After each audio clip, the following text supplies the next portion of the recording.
Good afternoon. I'm so sorry I cannot speak in Russian and any other language you are used to be. I want to tell you a story. Today I'm here to deliver a message for you. I believe this message will change the perception of mining you have, a new mission, for a new phase in the history of humanity, the era of low-carbon society. In our words, the era of low-carbon mines. I'm going to tell this story about myself, that could be about you, about the world that is coming. From a very young age, my mother Catalina wanted to be a doctor, to be a doctor to me, a doctor of medicine. In this way, I would be the first university degree in both families, my Spanish maternal family and my Dutch paternal. And I got the degree. However, my notes of the university selectivity were not enough to give the possibility to enter in the Faculty of Medicine. Although I received one of the best grades of geology for all the university students in Spain. Finally, I studied geology, and I was passionate, and passionate every day. 8 years later, I was able to fulfill to my mother's dream.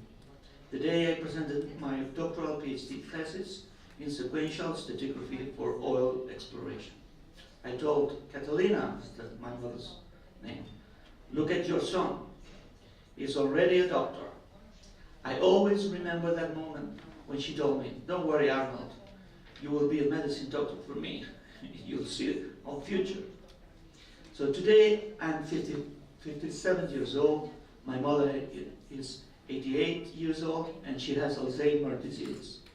For the last 5 years, I'm touring around the world, doing networking with engineers and financiers in the sector of mining and energy, analyzing mining cases, developing scenarios for renewable energies and mining work together.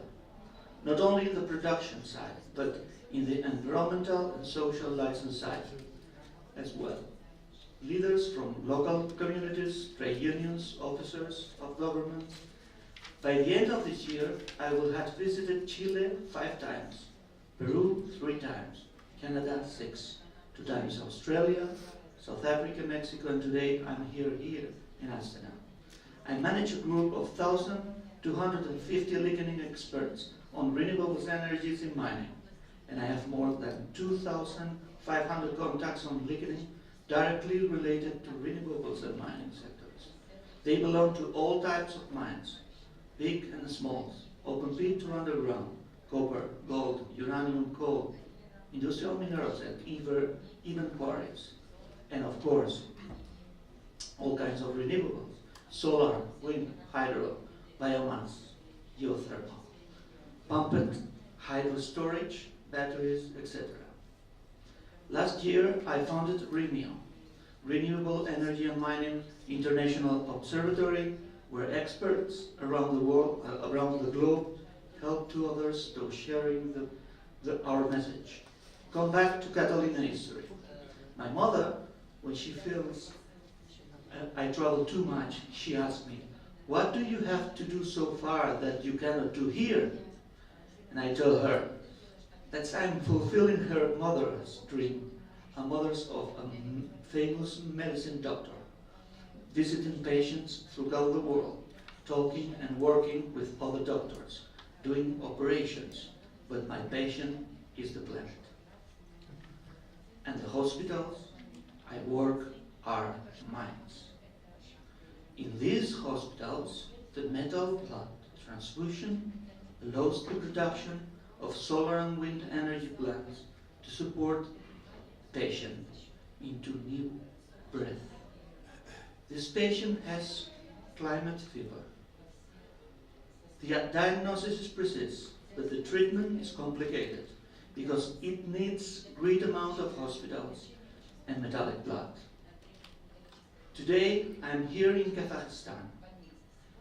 I must share your vital message, not only for you, but for your children, for your parents, family and friends, for your neighbors, for your colleagues, even for your enemies and society as a whole.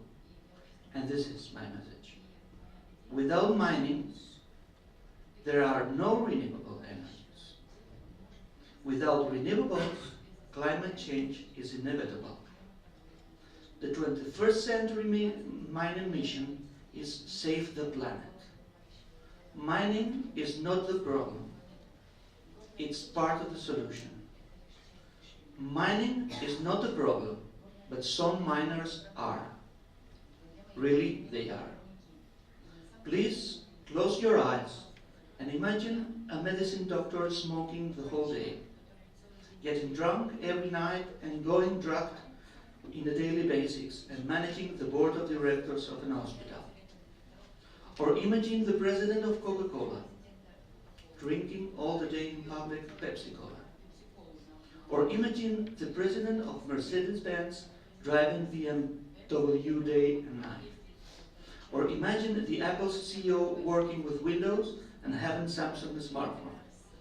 Or even worse, imagine Cristiano Ronaldo clapping and congratulating Lionel Messi after Messi scored goals in the Real Madrid Santiago Bernabeu Stadium. Unbelievable, isn't it? Now imagine a mining company telling us they produce copper for windmill plants, solar PV or geothermal installations, batteries or electric vehicles. However, they only use coal or diesel for energy consumption. That's the way some miners think today. They boast nickel or cobalt batteries, copper and silver solar models, and they don't want to be able to consume electricity out of coal in any desert of the globe with some significant solar resources. Be back to my history. Already in the famous conferences of Steve Jobs at Stanford University 2005, he said, "You cannot connect the dots looking forward. You can only connect them looking back. Then you must trust that the dots will connect in some day in your future." I did geology because I can't enter medicine. Then I worked in renewables because I was looking for another meaning of my life.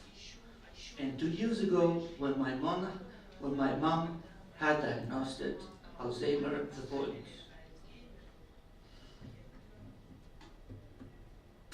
began to connect. Today, I am profoundly convinced my mother was right. I was going to be a doctor helping Earth's most complicated surgery, mining. Mining for renewables, mining for climate change mitigation, and looking miners as the doctor of the planet. Now, shall we go to see the slides?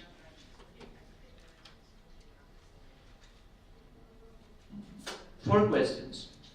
Are renewables ready for mining? Is mining ready for renewables? Are the miners ready for low carbon mining? Are universities or business schools ready for low carbon society? Are human resources and mining training departments prepared for low carbon mining? If they aren't, we need, because mining has this new mission of save the world. The 21st century will transform mines into hospital and the planet with and fewer of climate change. No mines, no renewables, and the failure of climate change mitigation. These are some pictures of my conferences around the world, in Toronto, in South Africa, and Australia, in order to make some answer for you that renewable energy and companies and developers are really interested in mining. The problem that miners are not interested in renewables. That's true. And I think this is a wrong way, because it's not only a question on environmental or social subjects, it's a question of money. Renewables are cheaper. These are some of the logos of the companies who make, and some mining companies as well. And in order to get some literacy I want to say that components of energy are power, fuels, and heat. When we are talking about renewables, I'm not talking only about solar or wind. I'm also talking about energy storage, and I'm also talking about solar thermal, so heat. As an example, 40% of the energy that copper mining needs is heat. We burn diesel to make heat, to make the production of copper. And second, renewables are, in my point of view, when I use it, is like clean tech. So we are talking about electricity, transport, and energy storage. So the key question to solve, I will make 7 questions in this presentation, and we will start with, are renewables inevitable? Renewables for mining. Renewables are inevitable for mining.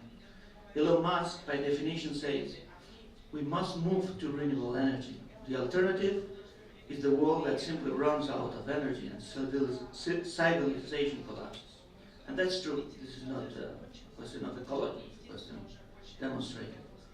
The world's largest grid-scale battery installed last year of 129 megawatt hour was from Tesla in Australia, and developed by Neoen and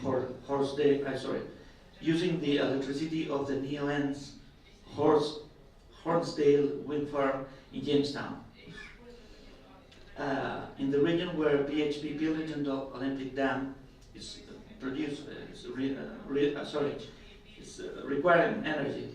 It is supposed that more or less 40% of the electricity stored in this 129 megawatts hour are coming from mining.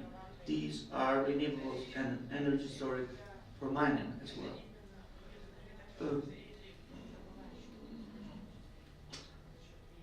Okay, a great question. Is there anything can beat the increase in mining energy intensity? One of the worst problems, especially metal mining has. And my answer is yes. It's the fall price of renewable energy, especially in solar and wind. There are several myths about renewable, as that coal was before hydro, and this is not true, or that the gas was before geothermal, and this is not true, or diesel gensets were before solar thermal, and this is not true as well. So the origin of renewables in some places, for example in Peru, is the origin of mining in Peru. They are always be linked. Only in the 150 last years we use fossil fuel in order to make mining. Another myth. Renewables aren't 24/7. This is not true. Bioenergy, geothermal and hydro are 24/7. Solar thermal and solar thermal storage are 24/7. Solar PV and hybridization is 24/7. Wind energy and hydro pumping storage are 24/7. Solar PV and batteries are cheaper and more reliable than fossil power in Australia. And don't worry if they are 24/7. If your doctor tells you that you have a problem with the vodka, you don't need to change the vodka from one day to the other. You could make a mix with orange. And then, step by step, you could leave the vodka. No, you understand perfectly. So, this is the same in renewables.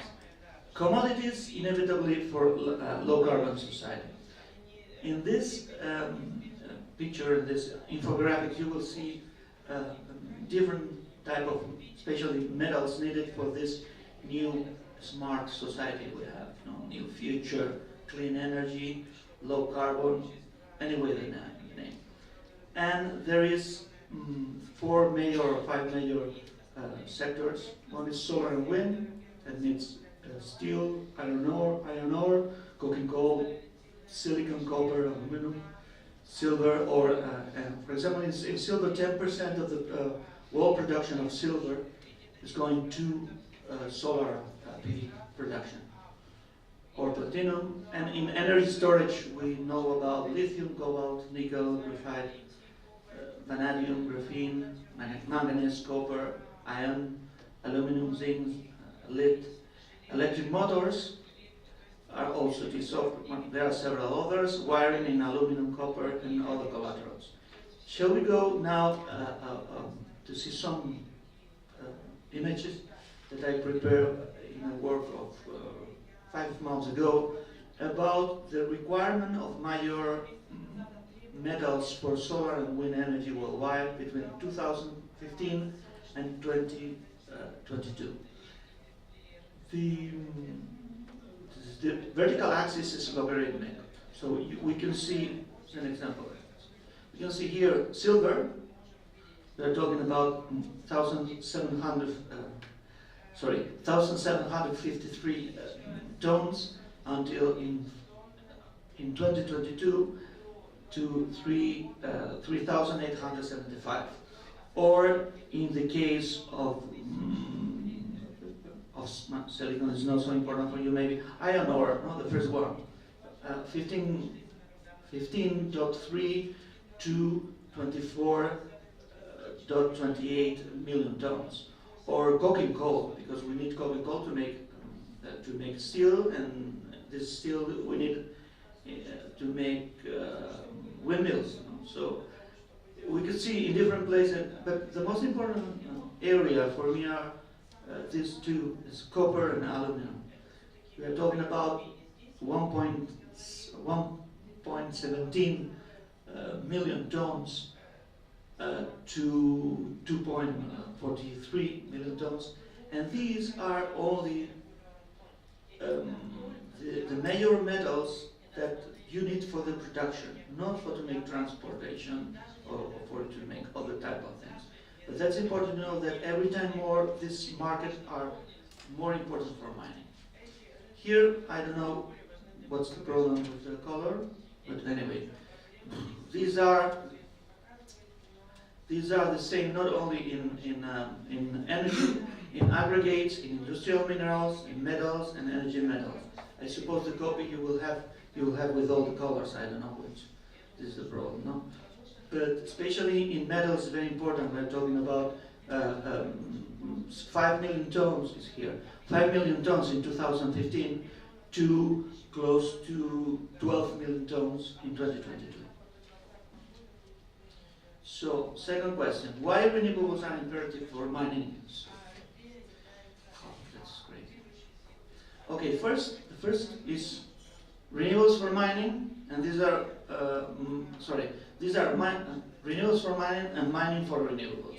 First, renewables are the cheapest energy in mining in that moment, in most of the places of the world. Second, and also reduce the OPEX cost. You know that the second more important OPEX cost is energy.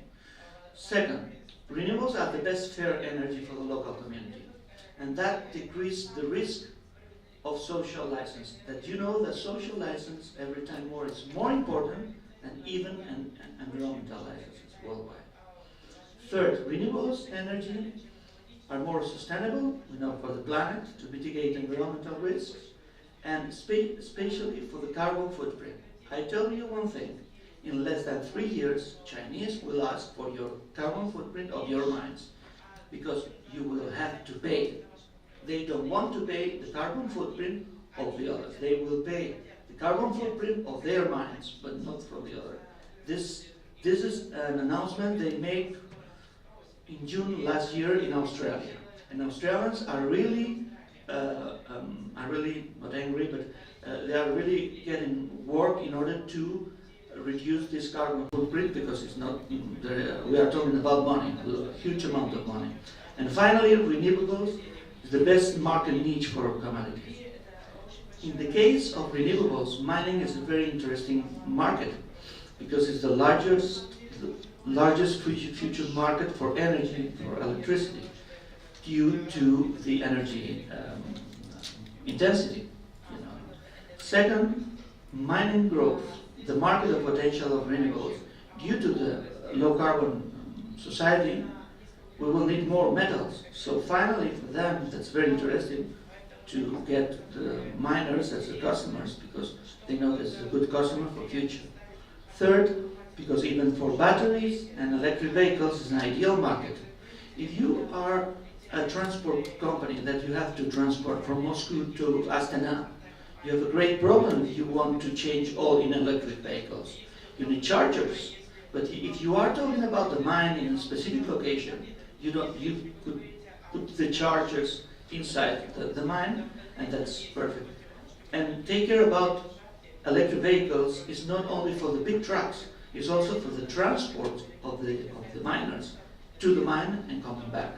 And today you could buy buses, electric buses, used in most cities of the world, and to use it in mines. That's possible. It's one possibility. But anyway, we go forward. Mining, batteries, electric vehicles, okay, and now mining is also ideal good camp for new renewables. There are a lot of good examples about new types of renewables in mining. So, next question. Are clean tech industries ready for mining requirements? Here you will have several slides about, to open your eyes about this new market. This is a work that I made for Energy Mines in 2016 about the installations, the facilities on solar and wind in different mines in the world. On the right side, you'll see. We'll see Cap, Coya, the green one are solar. You can see Rio Tinto, Barrick Gold, Vale, the Brazilian one, Barrick Gold again, Rio Tinto again, Glencore. And then on the left are the top 25 metals mining companies. Last year, all these arrows explain solar, wind, and biomass and other. You could see most of the 25 top mining companies are starting to use renewables. So technically, you could put renewables in mining. There is not a problem. The problem is the human resources. We will see. And also, on 2016, there were the awards of renewables mining in Toronto this month. These are only awards related with solar and wind.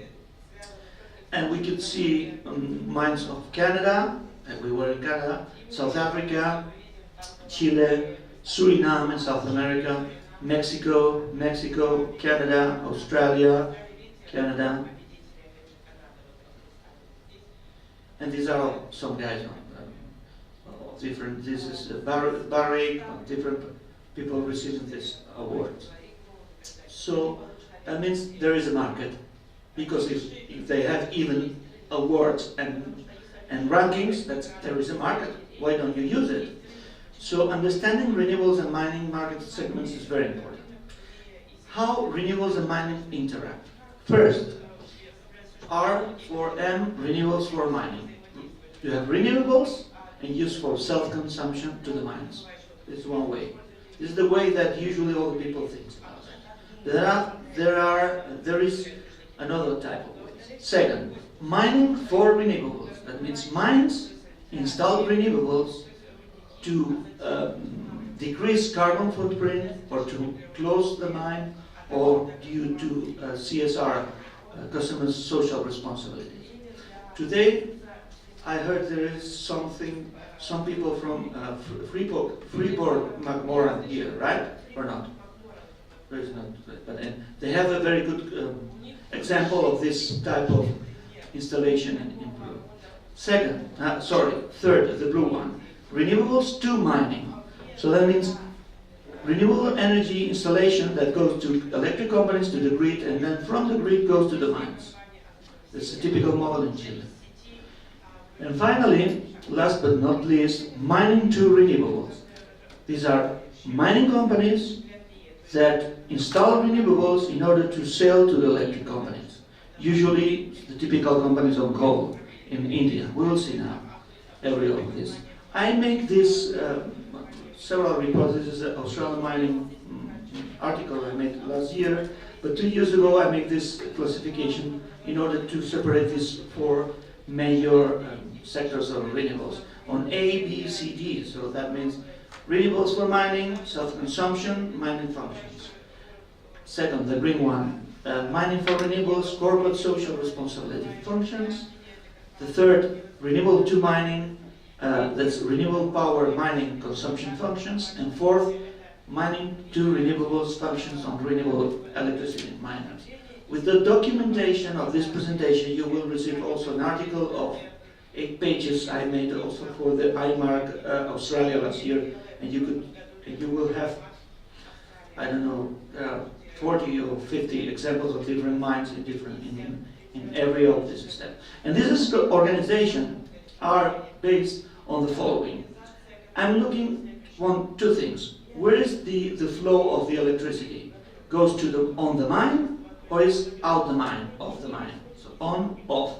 And then if we are talking about a typical mining business model, or we are talking about a utility or electric company business model. And depending on these 2 variables, we could organize the market in these 4 sectors. So first one, renewables for mining. Here 2 examples. This is an example of a diamond, one of the most famous renewables and mining example. These you could see here maybe 1, 2, 3, 4. These are 4 windmills. These are the northern territories of Canada, and these windmill could work in minus 40 degrees. These are the companies, the German one, Energon. And these are winter, and this is in summer. It's off-grid dialect, Northern Territories, Canada. Rio Tinto is the highest altitude windmills in the world.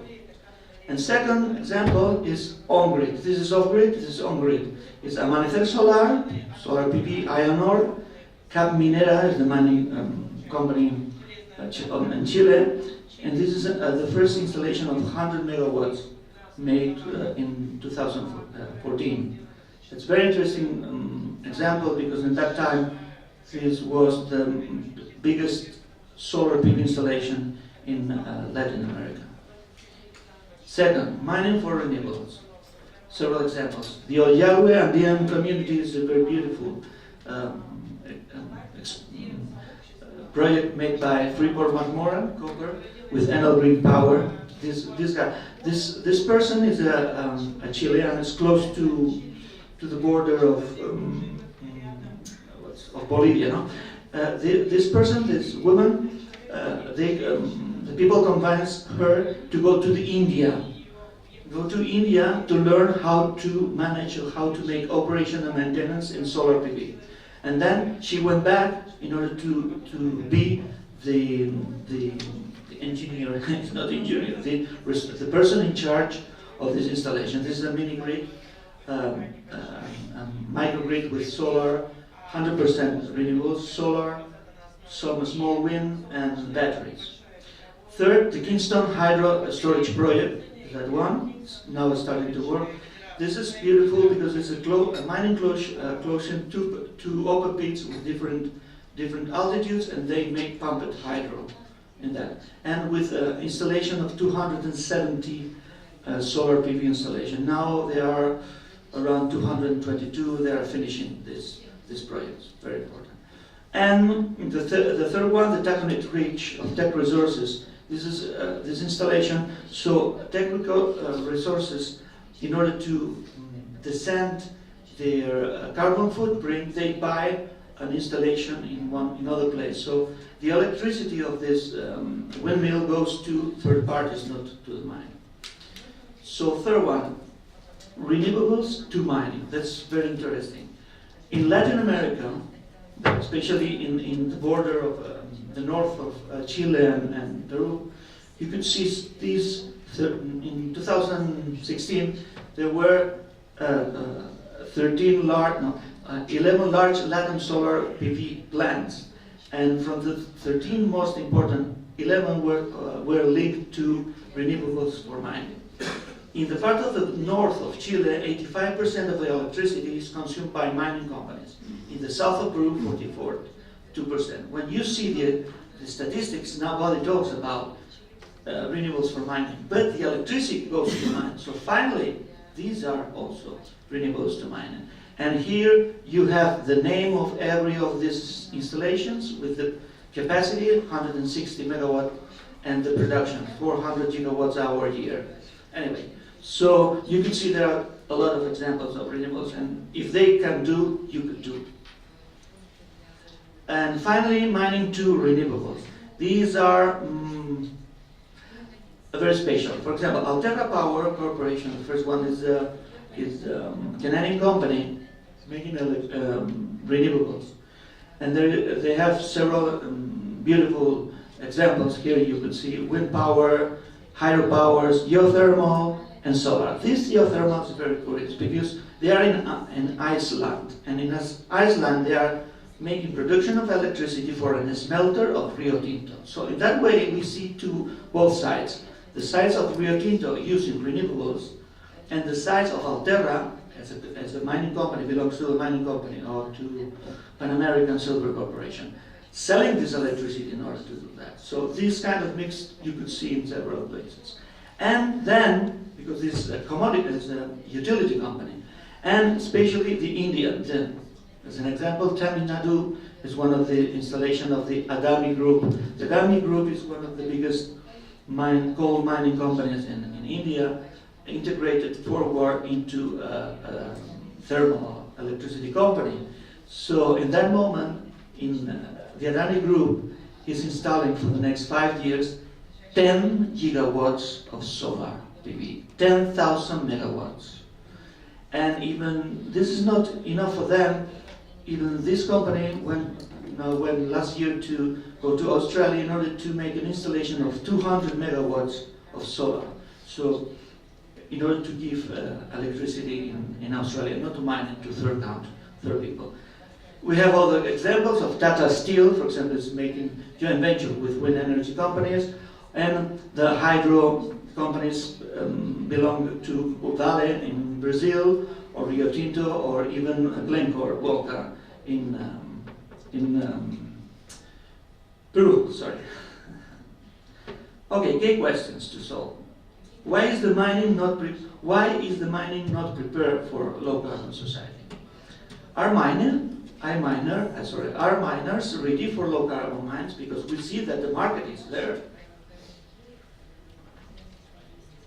I tell you, neither miners.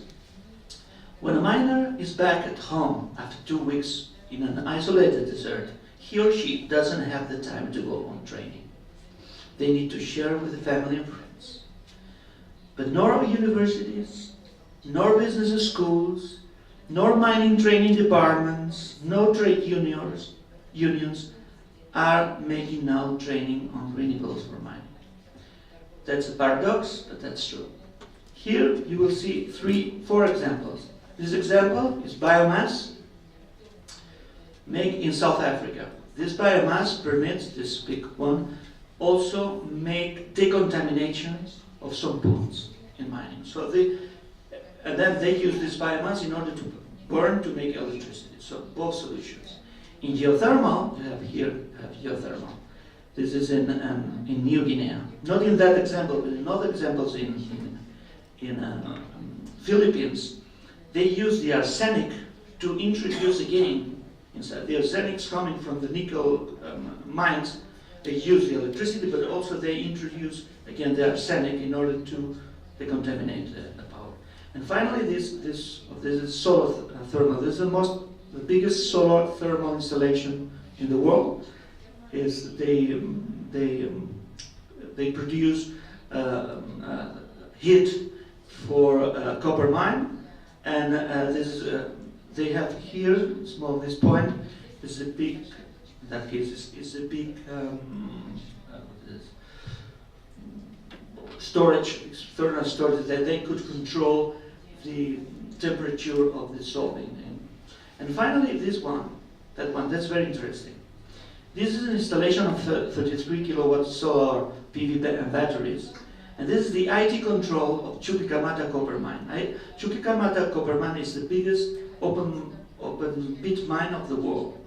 And nobody, neither the CEO of the company, the COO of the mine, and the big bosses, nobody knows nothing about the solar they have inside. And I asked two friends of mine working with me as collaborators that please to look for this type of installations, because I know in that places in Chile there were a lot of IT for now. And they asked for a specific permit to go there, and they discovered they have this installation. So even miners, they don't know they have inside the mine renewables, and that's true. Okay, why is the mining not ready for low carbon society? For three gaps. First is the knowledge gap. No university is doing master on renewables on mining. It seems that this is not important, where energy is the second most important cost in energy. Second, capacitation gap. No business school is doing any workshop about business intelligence in renewables and mining, and that's very important because renewables must be financed in project finance, and you need especially people to do so. And these are not in charge of. This is not a responsibility of the university. It's more responsibility of business school of this area or economic university. And third, a business intelligence gap. No holistic training in mining companies is about renewables and mining. That's very important because when you close a mine with solar, you transform a mining liability into an energy asset. And this is money, guys. It's not only a question of environment, it's money. It's balance sheet. Okay. Where and when develop renewables and mining? So in my opinion, according to my experience, usually the renewable companies go to the mine in this area, in operation. They go to the operation, hey, please use it. But I think there is a type of marketing myopia because the most important area in that moment in order to go for the future mines is here in planning. Because every 3 weeks prices are getting down. So when you have to think about the next 10 years in a mine, which is the energy you will use, you need to be updated about the prices today, about all the solutions. For example, in Africa, now they are renting installation of 1, 2, 3, 5 megawatt solar for only 4 years. In countries like Tanzania. So there are some solutions to do that. And also enclosure, there are very great possibilities. Here, this is a picture of the Cruza mine that I visited last year. It's the biggest microgrid in the world. It's also the Donbai mine. Okay, where and when renewables? We introduced renewables in mining in 2013. Barrick in Veladero, Argentina. Here is 4,010 meters. It's the highest windmill installation in the world. Croninette Solar in South Africa, or in Canadian mines lead the wind energy storage in Diavik and in Raglan, Glencore company, and 1 megawatt of solar PV in Chile. Then, between 2013 and 2016, the boom was arriving in Chile. First with wind energy, and then with solar PV and thermal. And currently, one grid in Chile, they are working with wind and biomass in the south and hydro, and in the north with solar PV, and they make this interchange. Even there are some solutions like this. That's beautiful because in the typhoons you have in Indonesia, there are some mines of nickel are use this when the typhoon period comes. They dump the windmill, and then when the typhoon is finished, they jump again. There are a lot of types of solutions. Then in Africa, in 2014 and 15, a lot even in countries like Mauritania with iron ore, Tanzania, South Africa, Botswana, biomass in marine biodiesel. They are producing biomass to make marine biodiesel for shipments in mining. Or last year, especially Australia is now the top record because Australia now is they combine batteries and solar especially. So you have a lot of the biggest wall of grid that we talked before. before, Weipa of Rio Tinto, Kingston, we saw before, and now in Chile and Peru, this is one of my companions, Jose Estela, is working with me. This installation was made 2 weeks ago. Is 246 megawatts of solar in South Peru, that 60% of the electricity will go to the copper mines there. Okay, yeah. So, okay, we have the problem, and there is a potential solution, a capacitation program or a skill development program, and I want to show you some of the examples we're making in order to try to solve this gap. For example, what should be learned in an online Renewable training program? This is a program with 2 units of 50 hours. This is an online program, but also could be combined with in-company training, like a bootcamp. No? So, first unit talk with four blocks. One block is basic concepts of mining renewables, then case studies, renewables for oil mining. Third, application fields of renewables in which part of the mine could be applied, or renewables in mining social environmental license. And the second is more finance, or for headquarters maybe. The market and the financing renewables in mining. And we talk here about market segments in renewables in world mining, about mining global financial models, about business intelligence in financing renewables, and also about new mining markets, batteries and electric vehicles. So there are a lot of examples about this myriad of renewables and mining wonders. For example, there is a hydro for a mine inside a crater, in a crater of a volcano in Peru. Or we could see bioenergy trains in Brazil, mining trains using biodiesel. Anyway, there are a lot of examples I put here only for you to read later. There are, for example, more than 500 megawatts of solar and wind plants for mine closures in USA. And this is true, you could go there. Any information you need about that, here you have my email and also my website. I could send you, this is my job.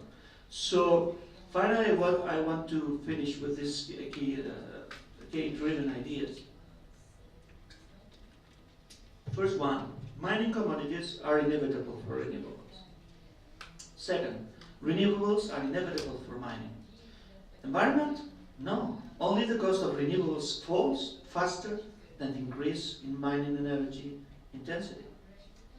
Third, mining and renewables are inevitable in climate change mitigation.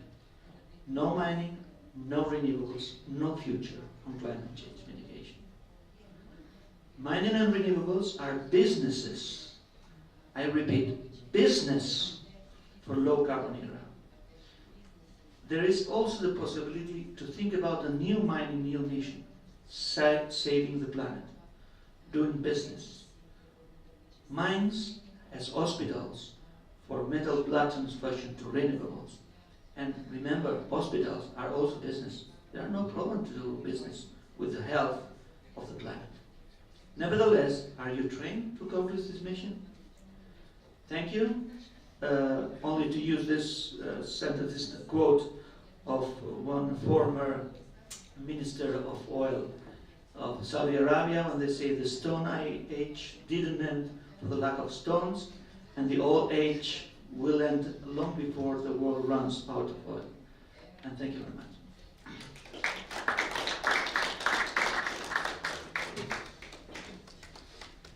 Any questions? Always tell me. Yeah.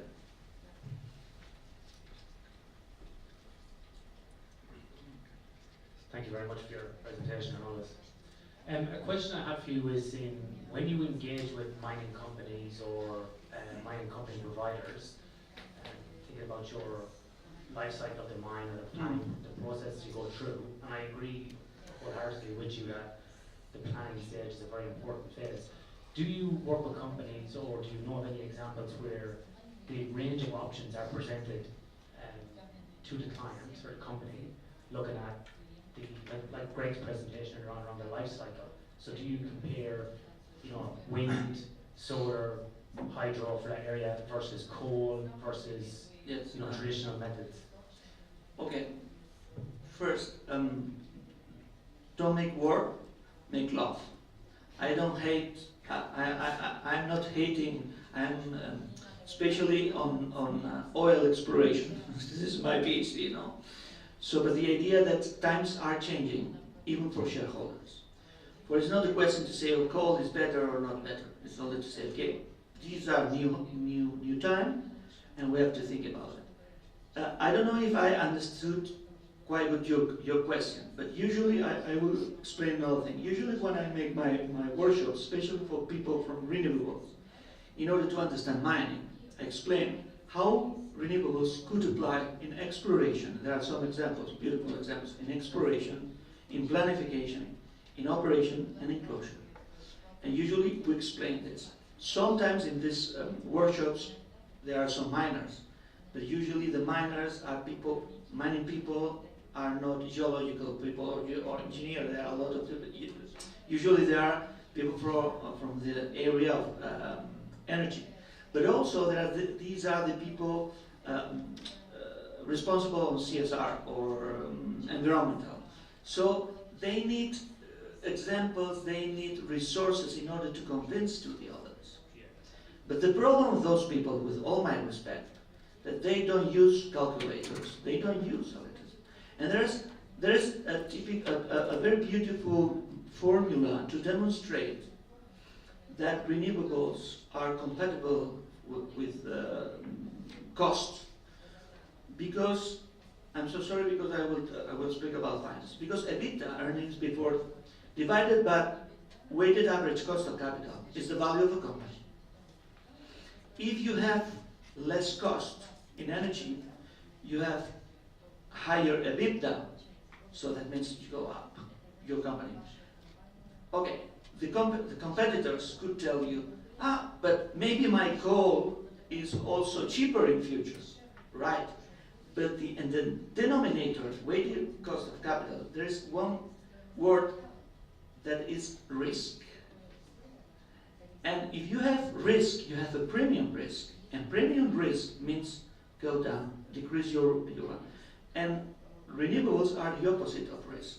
Risk in terms of social, in terms of environmental, and especially in terms on politicians.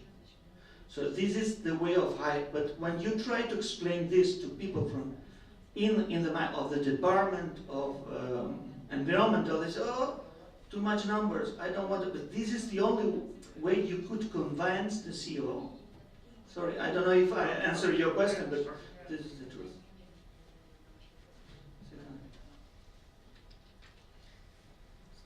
Thank you for the presentation. Tell me. I have a question regarding renewable energy options for mining, which is very much north. Like in Russia, a lot of our mines and industry is an area where we have half year of night as example, so solar panels is not a real option. And it's too cold according reply from mining companies whom I ask this question to use wind energy. Is any way now or in nearest future they can start to implement new technologies? I don't know what means you don't have options. Maybe the politician, due to the point of your politics, there are no maybe the government say you have to burn gas, not a, if this is the truth, I have a good strategy against that. No, we don't speak about that anybody tell anybody to burn gas, we are out of it because we have a lot of hydro and other energy there, but the question is now, do we have technologies that will actually be sufficient for mines in north, at north? But where? At Kamchatka, at Chukotka, at Magadan. I don't know because it's my first time here and I never stayed in. I don't know, but the question is, if there are no possibilities, you have two options: to stay and don't do nothing, or to change things. In order to change the things, people need missions, because I'm sure that all the data I tell you today, you will forget in maybe 2 or 3 days or 1 week. But in 1 year, you will remember that the new mission of mining is save the world. This is the way of how to enter and to change mines. Sorry. Yeah, as example, it was a project in for diamond mine, the biggest diamond mine in Alaska. They implemented wind energy, and they made innovative lubricant to avoid the frost effect.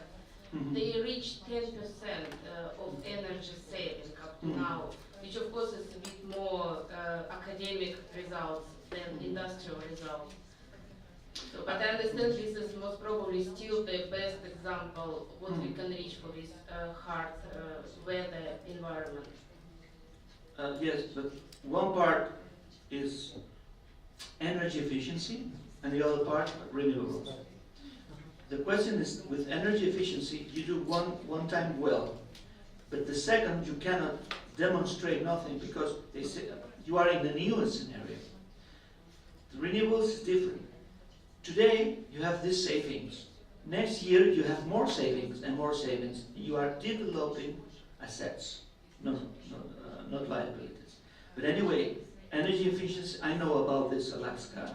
Energy efficiency in any part of the mine, that's perfect. Let me, one thing. This morning we used all the morning talking about tailings. You know, and dewatering. In order to dewater, you need pumps. Why don't you use solar PV to pump in water, for example? Because these are a part that you don't need 24/7. These are applications. This kind of small examples are very important in order to produce to the mentality of the mind of the people, oh, this is great. Because especially young people like you wants to get these new solutions. So, and this part I say off-grid, I say embedded off-grid. So in a big mine in Chile, you have 3 lines of, 3 electric lines, but 80% of the mine is off-grid. There are a lot of possibilities, for example, in leaching. When you are doing leaching, you need also pumping. Why you have to put 5 kilometers of electric line of $1 million every? If you put only $500,000, you could make a solar in order to pump to make the leaching. There is, sorry. If not, I will stay here the next 2 days.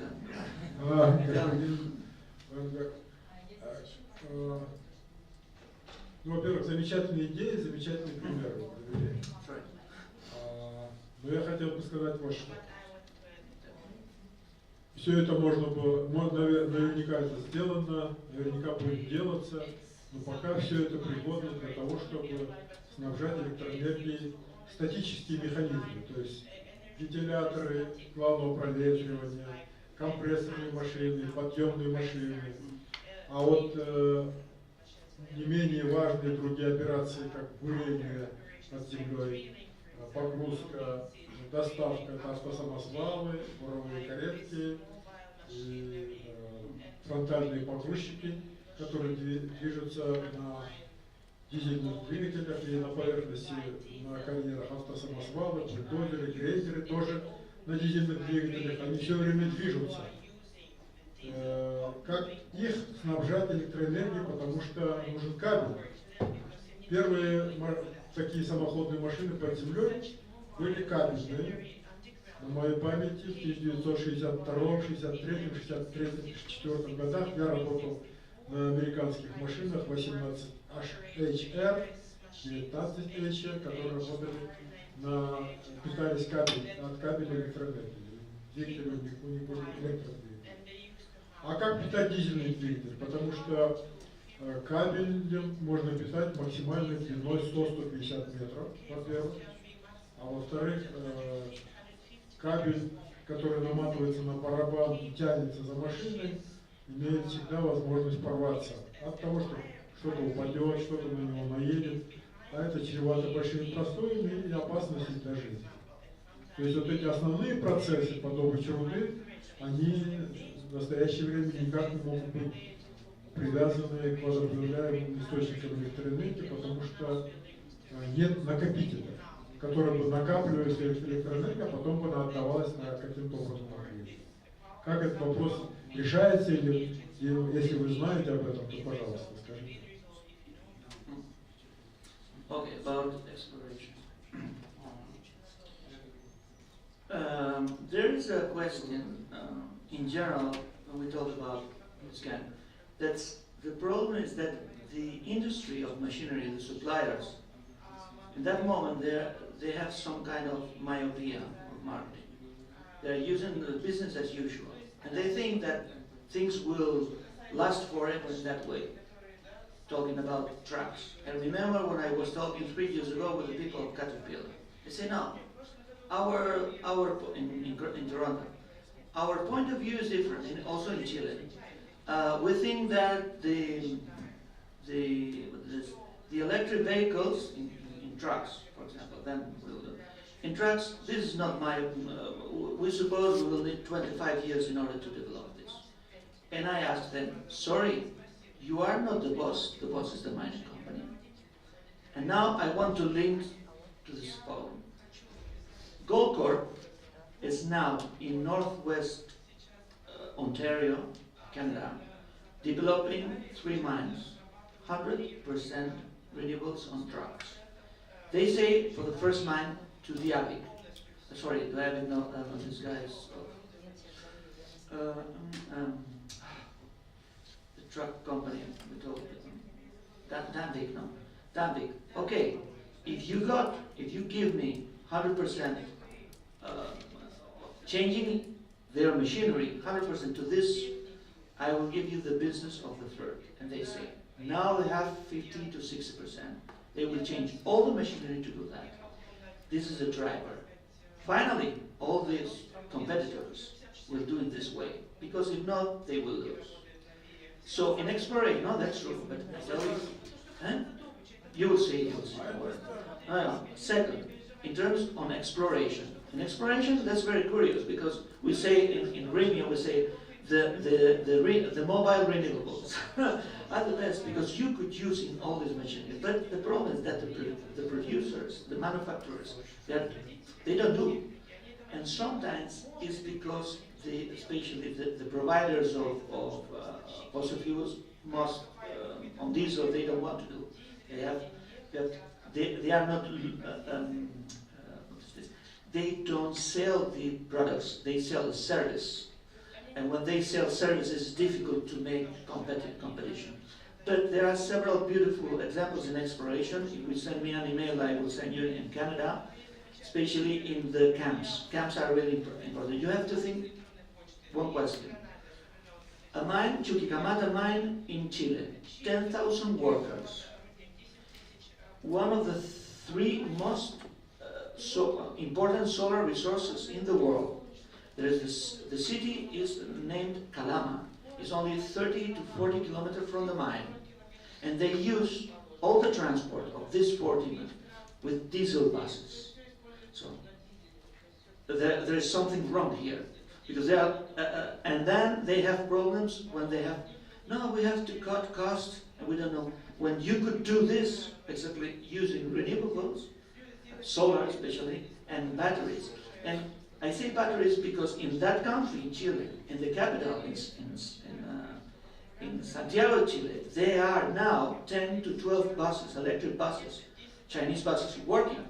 So, but the people is thinking first on this specific machinery, like mining trucks, but the normal machinery, or even these 10,000 workers needs to have a shower cap every day with warm water, and they are burning coal to make electricity to do that, when they could make solar thermal.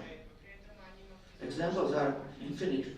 But anyway, market will change, I'm sure. So sure. Okay, thank you very much.